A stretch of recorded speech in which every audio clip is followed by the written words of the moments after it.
Ngajar online jadi lebih mudah pakai Teachmin, aplikasi ngajar yang mengerti kebutuhan pengajar. Mau ngajar apapun, gratis! Yuk, download Teachmin di App Store dan Play Store sekarang. Gratis! Dilansir dari gurubisa.com pada hari Rabu tanggal 2 Maret tahun 2022. Inilah kriteria pengganti calon P3K atau CPNS yang mengundurkan diri dan TMS sesuai aturan Kemenpan RB. Di pertengahan penetapan nomor induk atau NI P3K dan CPNS terdapat beberapa peserta yang mengundurkan diri. Jika terdapat peserta P3K maupun CPNS yang mengundurkan diri, terdapat pula peserta yang menggantikannya.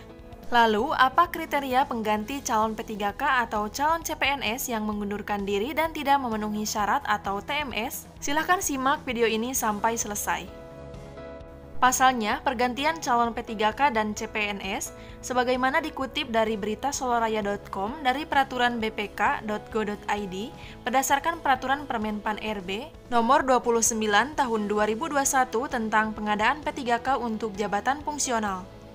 Selain itu, terdapat pula di Perpres nomor 38 tahun 2022 tentang jabatan fungsional yang dapat diisi oleh P3K, jabatan guru terdapat dalam nomor 42. Sementara dalam keputusan Menpan RB nomor 1197 tahun 2021, yaitu tentang jabatan guru, yang terdapat pula di nomor 51.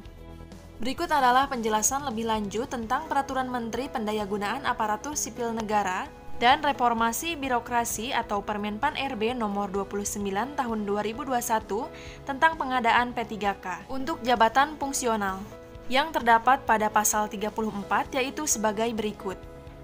Yang pertama, dalam hal pelamar sudah dinyatakan lulus oleh PPK, tetapi di kemudian hari, peserta calon P3K mengundurkan diri.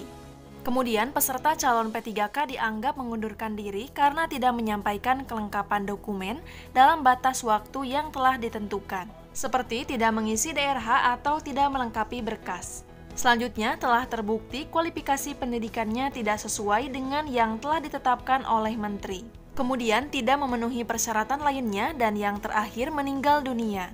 Maka, PPK harus mengumumkan pembatasan kelulusan yang bersangkutan. Pada pasal yang sama di ayat 2, terdapat penjelasan penggantiannya yaitu sebagai berikut. PPK dapat memberikan usulan terkait pergantian peserta calon P3K atau CPNS yang mengundurkan diri kepada Ketua Panselnas untuk mendapatkan pengganti dengan melampirkan pada poin A, pelamar melampirkan surat pengunduran diri yang bersangkutan. Poin B, pelamar melampirkan surat keterangan dianggap mengundurkan diri dari PPK. Selanjutnya, pada poin C, pelamar melampirkan surat keterangan meninggal dunia dari kepala kelurahan atau desa ataupun kecamatan. Selanjutnya, pada ayat ketiga, berdasarkan usulan PPK, Ketua Panselnas akan memberikan usulan nama pelamar pengganti.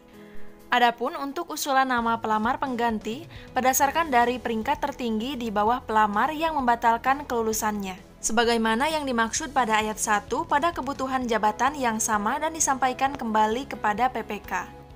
Lalu bagaimana jika di bawah pelamar yang mengundurkan diri tidak memenuhi kriteria atau passing grade, maka terdapat penjelasannya pada ayat 4 sebagai berikut. Dalam hal ini, tidak terdapat pelamar P3K atau CPNS pengganti sebagaimana dimaksud pada ayat 3, pengisiannya dilakukan berdasarkan tata cara pengisian kebutuhan jabatan yang belum terpenuhi, mengikuti ketentuan sebagaimana dimaksud dalam pasal 29 ayat 5 dan atau ayat 6. Adapun dalam pasal 29 ayat 5 dan ayat 6 yaitu sebagai berikut. Pada ayat 5 disebutkan dapat diisi dari pelamar yang melamar pada jabatan, kualifikasi pendidikan yang sama, dari unit penempatan atau lokasi kebutuhan berbeda, serta memenuhi passing grade dan peringkat terbaik. Selanjutnya, pada ayat 6 disebutkan hanya diberlakukan pada kebutuhan jabatan yang telah dikelompokkan. Untuk lebih lanjut mengenai penjelasannya, Anda dapat melihatnya pada Permenpan RB nomor 29 tahun 2021. Bagi Anda yang sedang menunggu jadwal P3K tahun 2022 serta jadwal P3K tahap 3, penting untuk Anda ketahui mengenai update kuota formasi P3K tahun 2022 dan kuota formasi P3K guru tahap 3. Sudah pernah saya bahas di video sebelumnya, Anda bisa melihatnya di link video di atas ini. Untuk informasi lebih lengkapnya mengenai rekrutmen CPNS dan P3K tahun 2022, sudah sering saya bahas di video sebelumnya. Anda bisa melihatnya di playlist Info CPNS dan P3K tahun 2022.